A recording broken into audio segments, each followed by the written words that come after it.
poems on the life of the Prophet Muhammad sallallahu alaihi wasallam. It's based upon the stories or hadith from the life of the Prophet Muhammad sallallahu alaihi wasallam. This one's called An Unknown. You know that Muhammad was first seen as a merchant,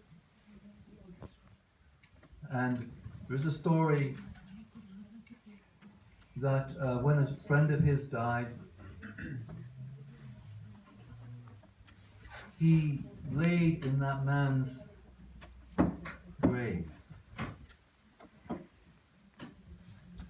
which was not what anyone at Mecca at that time would have expected. And then afterwards he told the people they could now bury his body, his friends. And this is a man looking on, watching this. It's called An Unknown. I thought I knew you, trusted merchant. Then came the night when you stepped into your friend's grave before his body was lowered into that emptiness. You didn't comment about the exact depths or whether the edges were straight spaded. You lay down in that messy hole. I forgot my rituals and watched you rest in another's darkness, unconcerned about soil marks on your clothes, mud on your turban. You curled down there, every space of that space occupied, as if the dead must never be abandoned. You chanted, hummed, phrases more delicate than I'd ever heard. From the coldness, warmth rose.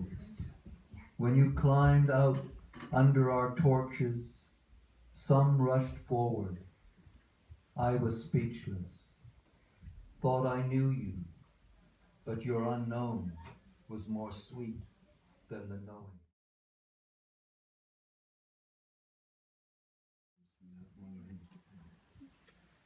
As Shahid is insisting that I say some words, like Shahid, I've been fortunate enough to be around Sheikh Hassan for a long time.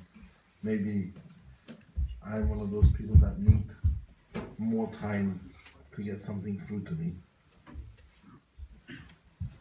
And the ones that have maybe only seen him once or twice, they may not need as much. No, they're not as hard for something to get through. Allah forgive us anyway. But one thing I'd like to elaborate on what Shahid was saying. In all these years that I've met Sheikh Hassan, one unique thing that I saw with Sheikh Hassan is he never hated anybody. Not even people that were opposing him, he didn't hate. He may have not agreed with the situations, but there was no hate towards anyone. He was always pleased to see people, even people who were openly against him. When they came to him, he was pleased. He shone, he glowed. Over the years, this is played.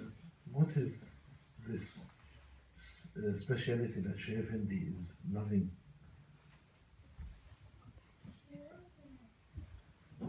What he has been doing is teaching us about Habibullah.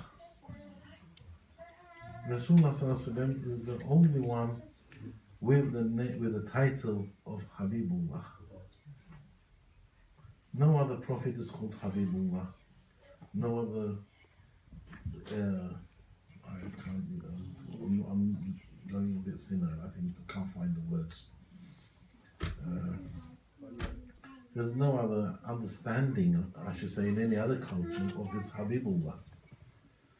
What's so special? Have we ever thought about why he is called Habibullah? Why is it so special? Why did Allah choose him? to call him Habibullah, to love him.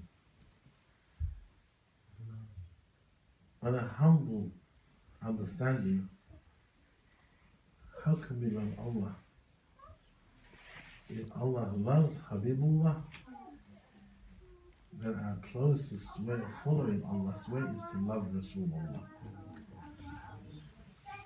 When you love Habibullah, then you are truly a loving person.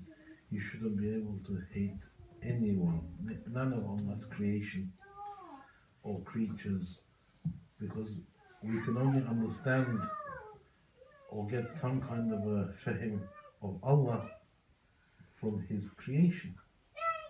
So we should be, every moment of our lives, we should be saying Subhanallah, glorifying Allah for every moment that we are in existence.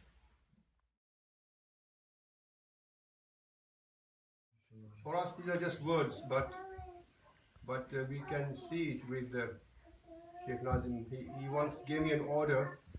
He once gave me an order, and I was in London, and he was in Damascus, actually, which is the holy city, which is in the news now. And I heard it, and I did not act according to it. And I did not realize that I had not acted as he said. And then when he came back and he questioned me on that same point, and I gave the answer, and he says, "You didn't feel me telling you in your heart?" So at that time, his face went red like tomato ketchup, and there were 5 or 6 people standing there. But I was the only one knowing what was happening, and I wished, you read, I wish the ground would open and I could jump in it, to escape him.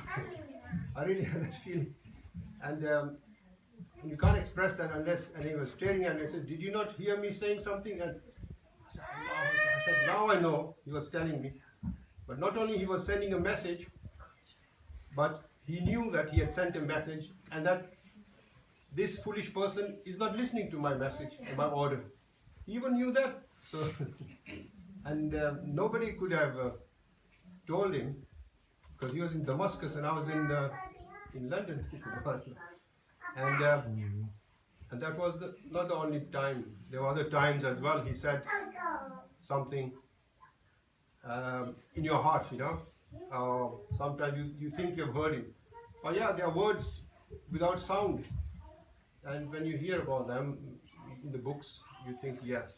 But these are the words which are not audible, as they say in English. But I have heard him say, once he said, "Do not worry, I will work it all out for you."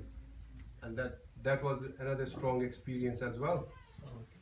And these are not imagined things, because later on, because this is a 20-year-old fool, he says he needs to be woken up. So he later on goes through it again to make sure that you don't think that was an imagination.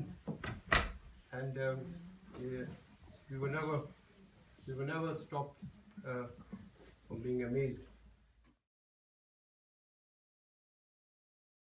يا حبيبي